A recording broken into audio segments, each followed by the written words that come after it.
Reels एक के बाद एक, शॉर्ट्स जिनका कोई अंत नहीं, और बस स्क्रॉल स्क्रॉल स्क्रॉल। उंगलियां अपने आप चलती रहती हैं और वक्त तो जैसे हवा में घुल जाता है, पता ही नहीं चलता। तो चलिए अब उस कड़वी सच्चाई का सामना करते हैं जो इस चमकती हुई स्क्रीन के ठीक पीछे छिपी हुई है। हाँ, सुनने में शायद अजीब लगे, पर ये कोई मामूली आदत नहीं है। ये एक धीमा जहर है, एक ऐसा जहर जो हमारे दिमाग को, हमारी मानसिक शक्ति को धीरे धीरे खत्म कर रहा है। तो आखिर हमारे दिमाग के अंदर चल क्या रहा होता है? ये सब एक माइंड गेम है, एक दिमागी खेल, और इसे समझना बहुत जरूरी है।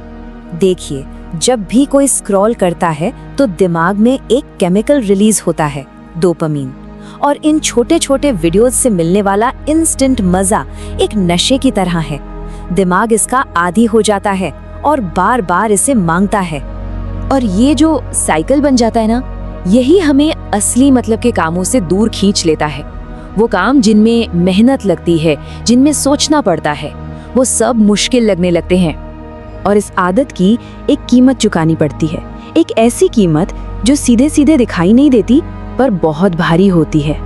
तो होता क्या है, धीरे धीरे फोकस करने की ताकत खत्म हो जाती है। जो काम थोड़े बोरिंग हैं लेकिन जरूरी हैं, उनसे मन भागने लगता है। पढ़ाई हो या काम, किसी चीज में दिल नहीं लगता, और सबसे खतरनाक, बिना किसी वजह के एक अजीब सी बेचैनी महसूस होने लगती है। और यही तो सबसे बड़ा धोखा है। हमें लगता है कि हम बस रिलैक्स कर रहे हैं, लेकिन असल में हमारा दिमाग थक रहा होता है। हम मानसिक रूप से और ज्यादा कमजोर हो रहे होते हैं। कभी ध्यान दिया है, कोई सोचता है कि बस 5 मिनट के लिए फोन उठा लूं, और कब 1 घंटा निकल जाता है एहसास तक नहीं होता। और एक बात साफ समझनी होगी, ये कोई इत्तेफाक नहीं है। इन ऐप्स को बनाया ही ऐसे गया है, इनका डिजाइन ही ऐसा है कि इस्तेमाल करने वाला इनका आदी बन जाए। लेकिन यहाँ एक अच्छी खबर भी है, इस चक्र को तोड़ा जा सकता है, कंट्रोल वापस अपने हाथों में लिया जा सकता है। पर कैसे? कुछ सिंपल स्टेप्स हैं। पहला, सुबह उठते ही फोन को हाथ मत लगाइए। दूसरा, हर रोज के लिए एक स्क्रीन टाइम लिमिट तय कीजिए। और तीसरा, दिन में कम से कम 1-2 घंटे का एक नो फोन जोन बनाइए, मतलब उस वक्त फोन पास में होना ही नहीं चाहिए। हाँ, शुरुआत में ये बहुत मुश्किल लगेगा, मन बार बार फोन की तरफ भागेगा, लेकिन यही अनुशासन, यही कंट्रोल हमें उन लाखों लोगों की भीड़ से अलग करेगा जो बस स्क्रॉल करते जा रहे हैं। तो अब हमारे सामने 2 रास्ते हैं।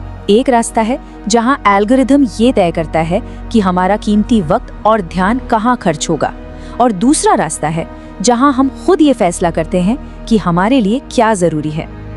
आखिर में ये चुनाव हमारा अपना है, पूरी तरह से हमारा। एक बात हमेशा याद रखनी चाहिए कि जिस चीज को हम कंट्रोल नहीं कर पा रहे हैं, असल में वही चीज हमें कंट्रोल कर रही है। तो सवाल अब साफ है, क्या हम अपने दिमाग को इस जाल से बचाएंगे या फिर उसे यूं ही धीरे धीरे धुंधला पड़ने देंगे? अगर आपको ऐसी ही इंटरेस्टिंग वीडियोस पसंद है तो लाइक करें, सब्सक्राइब करें और बेल आइकॉन जरूर दबाएं।